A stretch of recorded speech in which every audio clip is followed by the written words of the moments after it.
On this part, we are going to talk about how we can add data validation to the login form, and we are going to start with the login view model, where we are going to add some data annotation attributes to the login VM properties. So in here, I'm going to start with the basic ones, which are the required attribute. And then I'm just going to use the same attribute down here as well. And if the email address does not have a value, I want to provide a custom error message, which is going to be, let's say, email address is required. And then I want to have another custom error message for the password, which is going to be password is required. For the email addresses, there is a custom attribute that you can use to validate the format of an email address, which is email address. And then if it's not valid, or if you have an error, you can optionally pass an error message which says that invalid email address. Now down here for the password, if you want, you can set like a minimum required length or a maximum one. Then I'll set a minimum one. And for that, you can use the min length. And let's say you can set that to 5. Optionally, you can also set an error message which says that password must be at least 5 characters. Now here, let us save the changes and let us go to the authentication controller, where we're going to check the model state.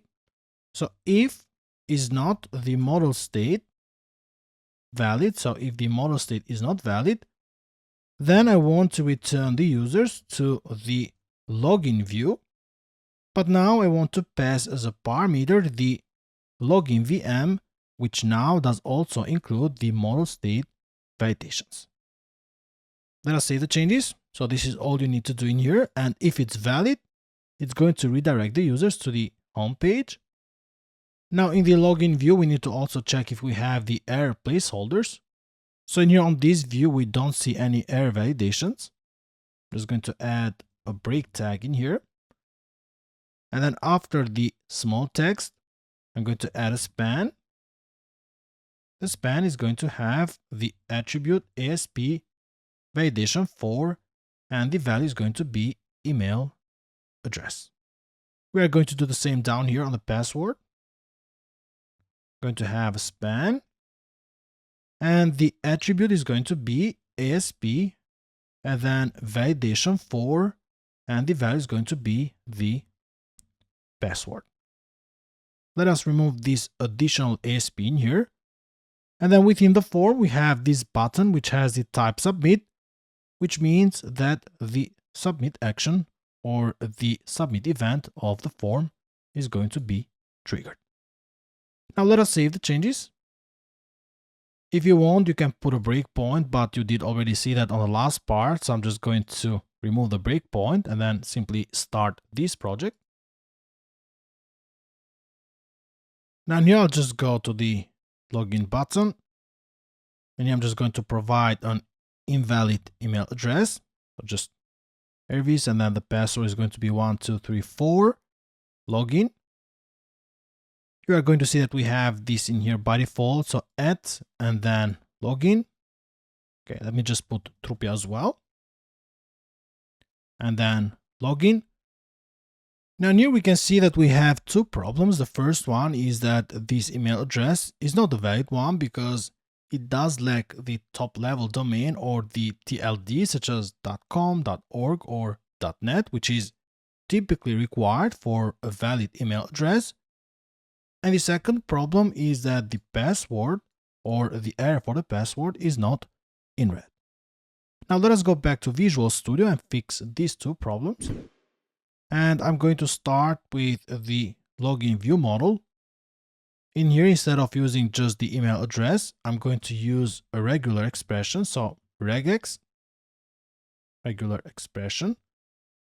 And here I'm going to use a really simple pattern. I'm going to add the @ symbol in here. So I can write then special chars. So the first condition is that it needs to start with a word, and then it needs to have the at, and then we need to have another word, and after the word we're going to have the dot, and then after the dot we want to have another word. The $sign in here just asserts the end of the string, ensuring that the regular expression matches the entire email address. And here, the same way, you can add an optional error message.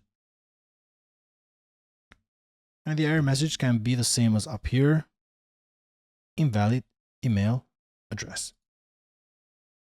So this was the first issue. Now let us go to the second one.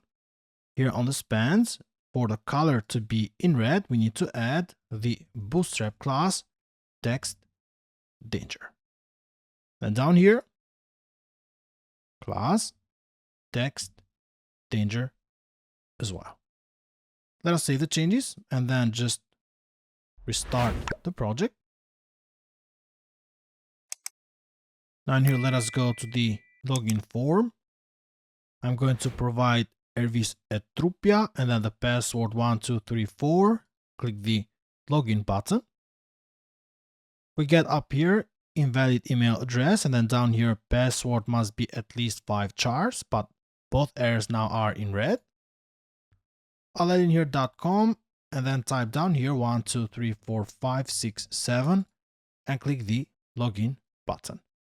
Because the validation was successful, we were redirected to the home page.